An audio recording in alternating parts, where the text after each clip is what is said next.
नमस्कार, बहुत स्वागत है आपका न्यूज रूम लाइव में। आपके साथ मैं हूं सोनाली सिंह। बुलेटिन की शुरुआत बड़ी खबर के साथ करेंगे। बड़ी खबर लखीसराय से, जहां पर नगर थाना क्षेत्र में गीदड़ का आतंक साफ तौर पर देखा जा रहा है। आपको बताते चले, जानकारी देते चले कि सुबह करीब 10 से ज्यादा लोग मॉर्निंग वॉक कर रहे थे। उस वक्त गीदड़ ने उन पर हमला बोल दिया। सभी घायलों को अस्पताल में भर्ती कराया गया है, जहां पर एक महिला की हालत फिलहाल गंभीर बताई जा रही है।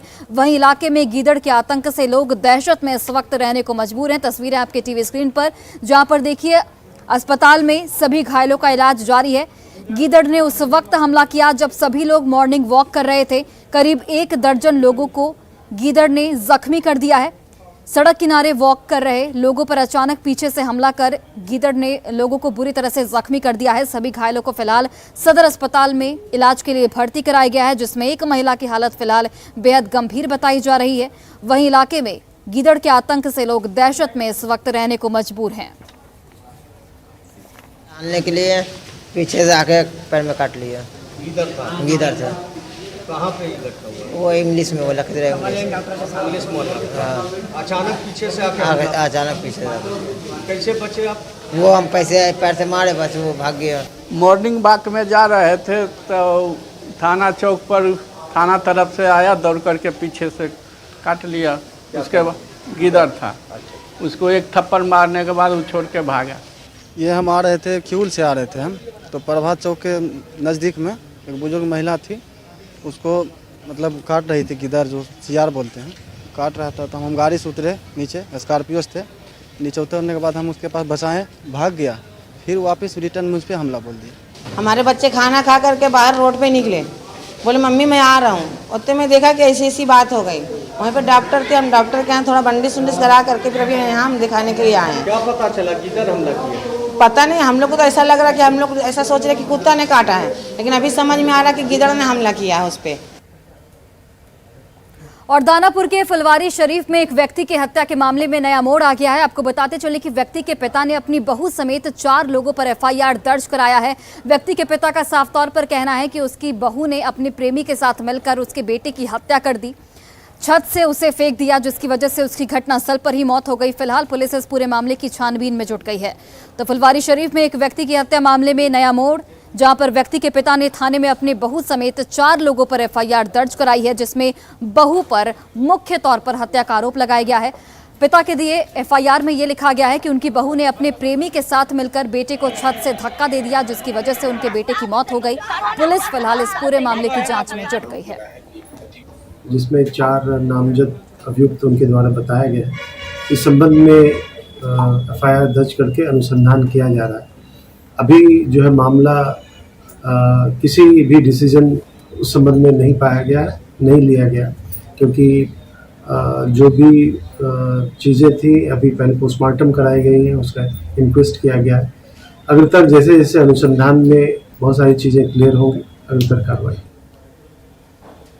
और शेखपुरा से आपको खबर बताते हैं, जहां पर पत्थर खनन में लगे छोटे छोटे क्रशर बंदी के कगार पर हैं, जिसकी वजह से मजदूरों को अब खास तौर पर परेशानी हो रही है। मजदूरों के रोजी रोटी पर इस वक्त संकट मंडरा रहा है। आपको बताते चले कि क्रशर के बंद होने की वजह से मजदूर इस वक्त बेहद परेशान है। भुखमरी की स्थिति उनके सामने उत्पन्न हो गई है। बड़े लीज धारक अन्य जिलों को पत्थर की आपूर्ति तो कर रहे हैं, लेकिन स्थानीय क्रशर मालिकों को पत्थर की आपूर्ति नहीं की जा रही है। इस पर अधिक जानकारी दे रहे हैं हमारे सहयोगी अजीत कुमार सिन्हा। ये शेखपुरा जिले का चांदी गांव है, जहां पहाड़ पर बड़े पैमाने पर उत्खनन का कार्य चल रहा है। यहां बड़ी बड़ी एजेंसियां भी लगी हुई है, लेकिन स्थानीय लोगों का शिकायत है यहां कि जो रेट होना चाहिए वो रेट काफ़ी मनमानी लिया जाता है। जहां शेखपुरा में रेट मिलेगा उससे दुगना रेट की वसूली की जाती है, जिसके कारण क्या शिकायत हम जानते हैं। बताइए क्या परेशानी आपको है? परेशानी ये था सर कि माल चल रहा था तो हम लोड करने आए। अब कल क्या बोला था कि रेट बढ़ा था, तो कल हमको मालूम नहीं था, तो हम लोड किए माल। हम पैसा देने गए, लोड तो हम कर लिए माल, पैसा दिए तो बोला बढ़ गया 100 रुपये टन में। तो वहाँ 400 रुपया टन है, यहाँ लिया जा रहा है 700 रुपया टन। और हर मटेरियल 10 का रेट 40 रुपया टन है, यहाँ 170 रुपया लिया जा रहा है। ये लोग मनमानी ढंग से पूरे नाजायज तरीके से यहाँ मौका का फ़ायदा उठाया जा रहा है और पूरे यहाँ नाजायज ढंग से पहाड़ भी चलाया जा रहा है। तो आपने सुना कि जो मार्केट वैल्यू है, जो और बाज़ार में मिल रहा है पत्थर, उससे ज़्यादा कीमत की वसूली की जाती है। कहा जाता है खनिज विभाग द्वारा जो रेट निर्धारण होना चाहिए वो भी रेट निर्धारण नहीं किया गया है, जिसके कारण मनमानी वसूली हो रही है। आम लोगों को काफ़ी परेशानी हो रही है। ज़रूरत है कि रेट निर्धारण करना, ताकि आम लोगों को सही कीमत पर पत्थर मिल सके। अजीत कुमार सिन्हा, न्यूज़ 18 शेखपुरा। लोग माइंस वाले से बात किए हैं कि जो भी रेट है थोड़ा कम रेट में आप क्रशर वालों को दें, ताकि उनके लिए भी बेटर होगा। और लोकल में जो आम जनता को जो स्टोन चिप्स मिलता है, क्योंकि क्रशर वाले का मेन मार्केट लोकल ही है, तो उनको भी थोड़ा कम दाम में मिलेगा इससे। और देखिए, बिहार लोक सेवा आयोग की 31वीं न्यायिक सेवा परीक्षा में एक ही परिवार के 3 भाई बहनों ने सफलता का परचम लहराया है, जिसकी वजह से परिवार में इस वक्त खुशी का माहौल है। परिवार खुशियों से मिठाइयां बांट रहा है। आपको बताते चले कि इस परीक्षा में 2 सगे बहनें कुमारी शिप्रा और नेहा कुमारी ने सफलता हासिल की है। वहीं उनके चचेरे भाई अनंत कुमार को भी इस परीक्षा में सफलता मिली है। जानकारी के अनुसार सभी भाई बहन ने ये सफलता अपने पहले ही प्रयास में प्राप्त की है। इससे उनकी खुशी और दोगुनी हो चली है। तीनों ने LLM की पढ़ाई की है और चाणक्य नेशनल लॉ यूनिवर्सिटी के छात्र छात्राएं हैं। 21वीं बिहार जुडिशरी का एग्जामिनेशन था, जिसका रिजल्ट कल आया है और उसमें मेरा कैटेगरी वाइज रैंक 26 है और ओवरऑल रैंक 331 है। किस प्रकार की तैयारी किए थे, कितनी मेहनत की थी, इस सफलता का श्रेय किसे देना चाहें? मैंने अपनी पढ़ाई चाणक्य नेशनल लॉ यूनिवर्सिटी से किया था। क्लैट क्लियर करके चाणक्य नेशनल लॉ यूनिवर्सिटी में पढ़ाई की, LLB की डिग्री ली। मैंने 31वीं न्यायिक सेवा परीक्षा में सफलता प्राप्त की है। मैंने अपना graduation Chanakya national law university Patna से कंप्लीट किया है। मैंने अपनी पोस्ट ग्रेजुएशन MUGS कोलकाता से कंप्लीट किया है। मैं अपनी सफलता का श्रेय अपने माता पिता, अपने भाई बहन, अपने क्लोज रिलेटिव्स और अपने क्लोज फ्रेंड्स, मेरे जो वेलविशर्स हैं, मैं उनको देना चाहूँगी। अपने कैटेगरी में 37th पोजीशन पे हूँ और इन टोटल मैं 352 पोजीशन होल्ड कर रही हूँ और बहुत खुशी है मुझे कि मैं फर्स्ट अटेम्प्ट में पास हो गई हूँ। किस प्रकार की तैयारी करते थे, सफलता का श्रेय किसे देना चाहें? तैयारी तो मैं पापा जो जितना पढ़ाते थे, जैसे गाइड करते थे, वैसे मैंने पढ़ा और उस तरीके से मैंने अपने लक्ष्य को प्राप्त किया है। एक बार कहा था उसने कि जो देखिए बाबूजी, वो टाट का घर बनाने में कम लागत और कम समय में माने ये हो जाता है। महल बनाने में कुछ समय अधिक और कुछ लागत भी अधिक लगता है। तो उस समय में हम निरुत्तर हो गए थे इसके जवाब को सुनकर। देख चलो ठीक है। अब क्या महसूस कर रहे हैं? अब तो एक परिणाम आया, 2 बेटियाँ, बेटा है, बस हम तो अभिभूत हैं, खुश हैं। और वहीं देखिए, बगहा की आपको तस्वीरें दिखाते हैं, जहां पर गंडक नदी के जलस्तर में वृद्धि होने से किसान इस वक्त बेहद परेशान हैं। दरअसल किसानों ने जो धान की बुआई की थी वो अब खराब हो रही है। धान की फसलों को भारी नुकसान पहुंचा है। लगातार बारिश की वजह से किसानों की कमर जो है वो टूट गई है। धान की तैयार फसल बाढ़ की वजह से जमीन पर धाराशायी होकर बर्बाद हो गई है। धान का कटोरा कहे जाने वाले इलाके में किसानों को धान के संकट का इस वक्त सामना करना पड़ रहा है। किसानों की परेशानी का जायजा लिया हमारे सहयोगी मुन्ना राज ने। गंडक नदी के जलस्तर में वृद्धि के बाद सबसे ज़्यादा नुकसान किसानों को हुई है और हम तस्वीरें दिखा रहे हैं। बगहा के गन्ना के साथ ही जो धान के किसान हैं उनकी फसल बिल्कुल चौपट हो गई है और गंडक नदी के जलस्तर में वृद्धि के बाद नीचे इलाके में जहां धान की खेती होती है तो धान की खेती बिल्कुल चौपट हो गई है और ज़मीन पर लेट गई है। तो आप देख सकते हैं कि तैयार धान की फसल है और किस तरह से हश्र हुआ है फसलों का।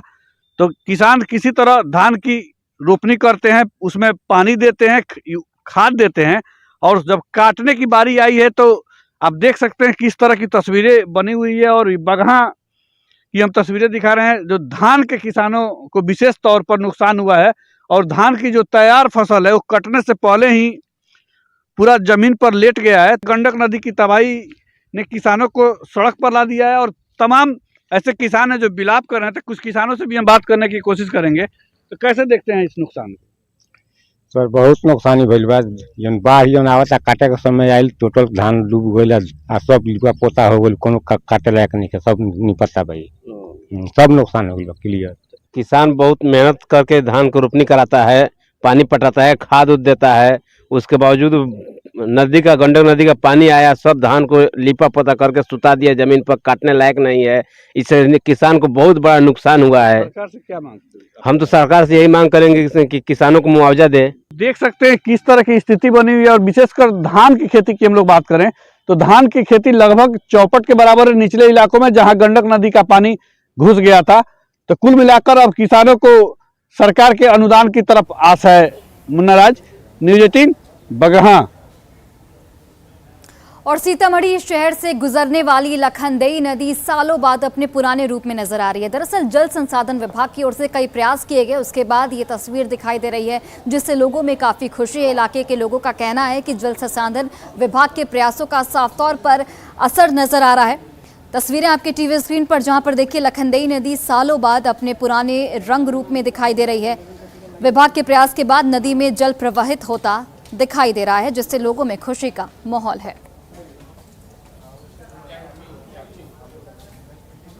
इसे फायदा है कि उपजनी करते हैं, पटौना करते हैं, पटा के उपजाते हैं, इस समय गुजरान करते हैं।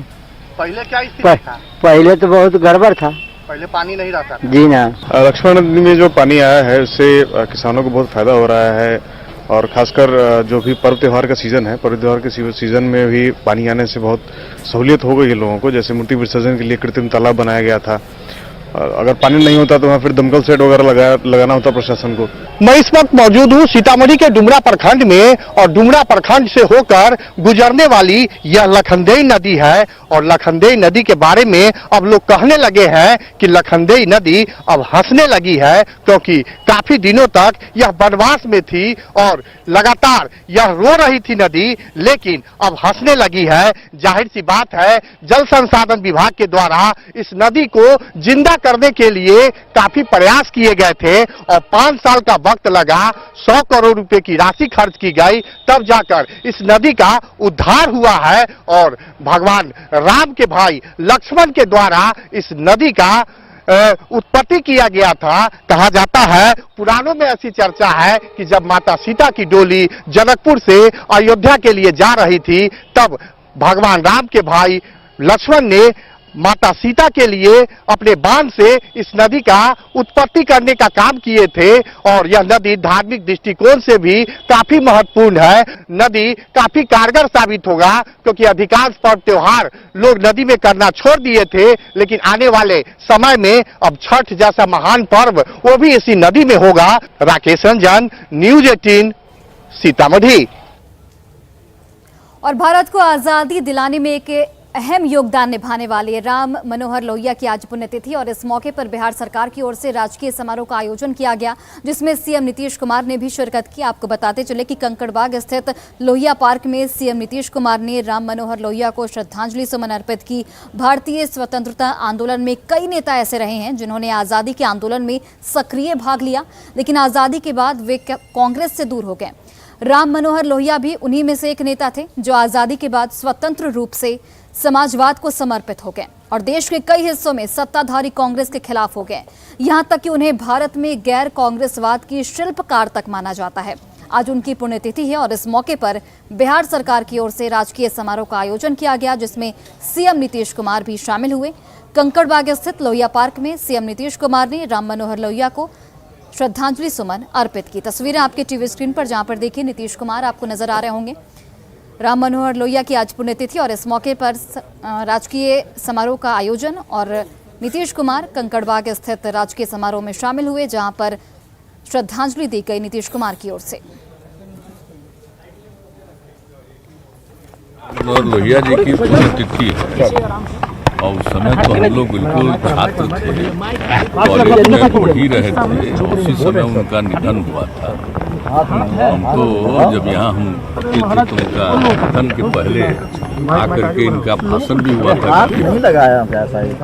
एक छात्र के रूप में इनकी बात सुनने आए थे। जब हम बच्चे रहे हैं उस समय भी अखबारों में इनके बारे में पढ़ते रहे हैं। और देखिए, कल छपरा के सिताब दियारा में गृह मंत्री अमित शाह पहुंचे थे, जहां पर उन्होंने जनसभा को संबोधित किया था। कई बातें उनकी ओर से कही गई थी, जिसमें सबसे महत्वपूर्ण बात यह थी कि उन्होंने कहा था कि नीतीश कुमार जेपी की राह पर नहीं चलते हैं। जेपी की राह पर वो पीछे भी नहीं चले और आगे भी नहीं चलेंगे। और इसी बात पर अब सीएम नीतीश कुमार ने प्रतिक्रिया दी है, वो आपको सुनाते हैं। आइए, आप जिन लोगों का नाम ले रहे हैं उनको जेपी से कोई मतलब था? थोड़ा पीछे जो राजनीति 20 साल से जिसका शुरू हुआ उसके बारे में आप लोग कहिएगा, कोई मतलब है? कल ही हम कह चुके, इन लोगों को जो मन में आवे बोले। कोई चीज की जानकारी है? जेपी के बारे में इन लोगों को क्या आइडिया है? किन्हीं चीज के बारे में कोई आइडिया है जी? कोई मतलब है? कब से राजनीति में आए, पता है ना? देख न लीजिए, आज जो मौका मिल गया है इन लोगों को, आज जिसको मौका मिल गया है, अब हम करें क्या? आप लोगों को कुछ बोल सकते हैं, पूछिए। और मसौढ़ी की आपको तस्वीरें दिखाते हैं, जहां पर तेज हवा और भारी बारिश की वजह से किसान इस वक्त बेहद परेशान है। किसान की फसलों को भारी नुकसान पहुंच रहा है। भारी बारिश की वजह से जहां लोगों को गर्मी से राहत मिली है, हालांकि अभी ठंड की शुरुआत भी हो चली है, लेकिन किसान जो हैं वो इस वक्त बेहद परेशान है। किसानों की हालत इस वक्त खराब हो चुकी है, उनकी रोजी रोटी पर संकट मंडराने लगा है। बेमौसम बरसात और तेज चक्रवात की वजह से किसान इस वक्त परेशानी का सामना करते हुए नजर आ रहे हैं। किसानों की चिंता इस वक्त बढ़ गई है।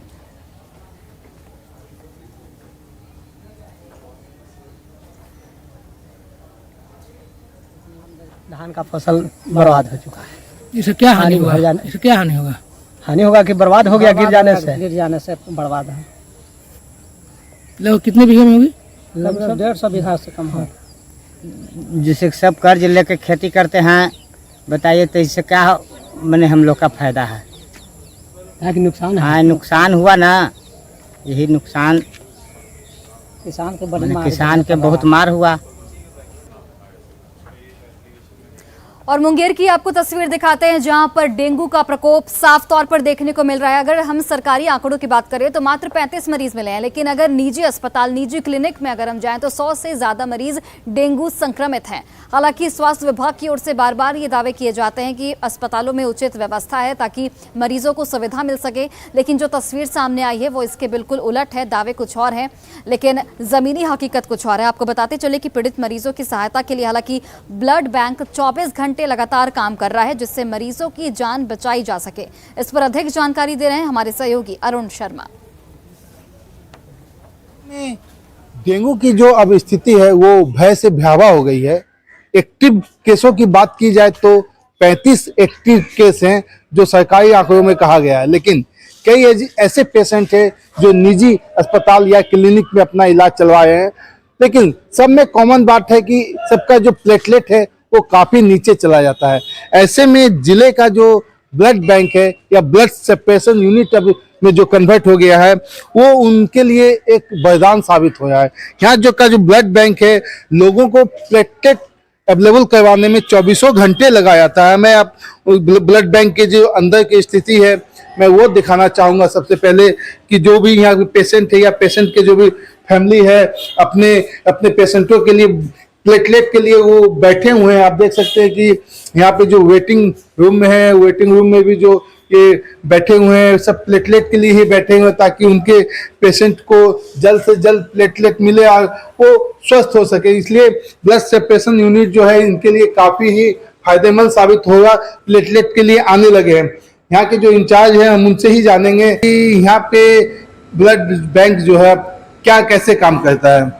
ये सर सिस्टमेटिक ढंग से काम कर रहा है। जिन लोगों को जिस चीज़ की जरूरत पड़ रही है, चाहे वो प्लेटलेट की जरूरत पड़े, PRBC की जरूरत पड़े, होल ब्लड की जरूरत पड़े, सारे ग्रुप अवेलेबल हैं सब। नहीं कहा जाए डेंगू का जो है धमक हो गया है, 35 एक्टिव केस है और कितने जो है निजी, तो ऐसे में प्लेटलेट का क्या डिमांड है यहाँ पर? हाँ सर, प्लेटलेट का डिमांड बढ़ा है।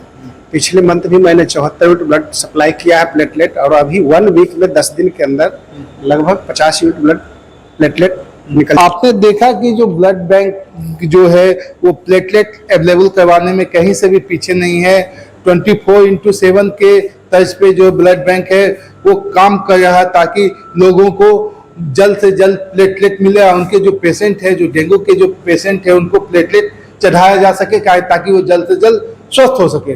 अरुण शर्मा, न्यूज 18 मुंगेर। और हजारीबाग में हाथियों का उत्पात लगातार जारी है, जिसकी वजह से ग्रामीण इस वक्त दहशत में रहने को मजबूर हैं। आपको बताते चले कि 23 की संख्या में हाथी जो है वो प्रवेश कर चुके हैं इलाके में और ग्रामीण जो हैं वो रतजग्गा करने को मजबूर है। हालांकि वन विभाग की ओर से तमाम प्रयास किए गए, तमाम कोशिशें की गई, लेकिन उसके बावजूद भी जो कोशिशें थी वो नाकाफी साबित हुई और इस वक्त भी हाथी गाँव में ही डेरा डाले हुए हैं, जिसकी वजह से ग्रामीण बेहद मुश्किलों का सामना करते हुए नजर आ रहे हैं।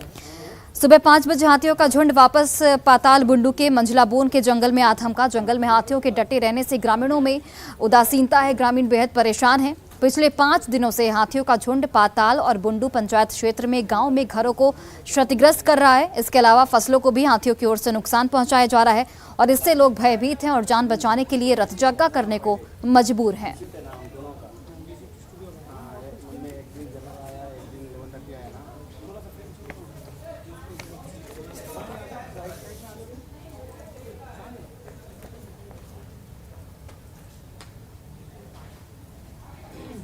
और इस वक्त की बड़ी खबर आपको बता रहे हैं, जहां पर गंडक नदी में नाव पलटी है। वैशाली से ये बड़ी खबर, जहां पर गंडक नदी में नाव पलटी, हादसे में 2 युवकों की मौत हो गई है। एक ही परिवार के दोनों युवक बताए जा रहे हैं। नाव पर करीब 20 से 25 लोग सवार थे। तो वैशाली से बड़ी खबर, बड़ी जानकारी आप तक पहुंचा रहे हैं। गंडक नदी में नाव पलटने से हादसे में 2 युवकों की मौत हो गई। एक ही परिवार के दोनों युवक बताए जा रहे हैं। नाव पर 20 से 25 लोग सवार थे। तस्वीरें आपके टीवी स्क्रीन पर, जहां पर देखिए गंडक नदी में किस तरीके से नाव पलटी। नाव पर 20 से 25 लोग सवार थे। 2 युवकों की यहां पर मौत की पुष्टि हो पाई है। एक ही परिवार के दोनों युवक बताए जा रहे हैं और इस वक्त पूरे गांव में मातम पसरा हुआ है। लोगों की भीड़ साफ तौर पर आप देख सकते हैं अपने टीवी स्क्रीन पर। एक ही परिवार के 2 युवक, 20 से 25 लोग नाव पर सवार थे। नाव पलट जाती है और 2 युवकों की घटनास्थल पर ही मौत हो जाती है।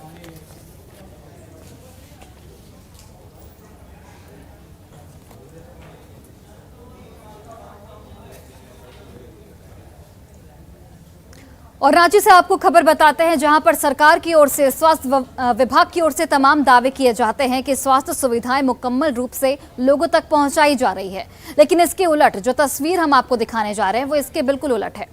तस्वीर देखिए आप, जहां पर 354 करोड़ की लागत से बना सदर अस्पताल का भवन बेकार पड़ा हुआ है। इस भवन का निर्माण चेन्नई के सुपर स्पेशलिटी हॉस्पिटल की तर्ज पर की गई थी, लेकिन इसकी शुरुआत अभी तक नहीं हो पाई है। इस अस्पताल में इलाज के लिए एडवांस्ड मशीनें भी लगाई गई हैं, लेकिन उन्हें चलाने के लिए स्किल्ड मैन पावर और तकनीकी सपोर्ट का अभाव है।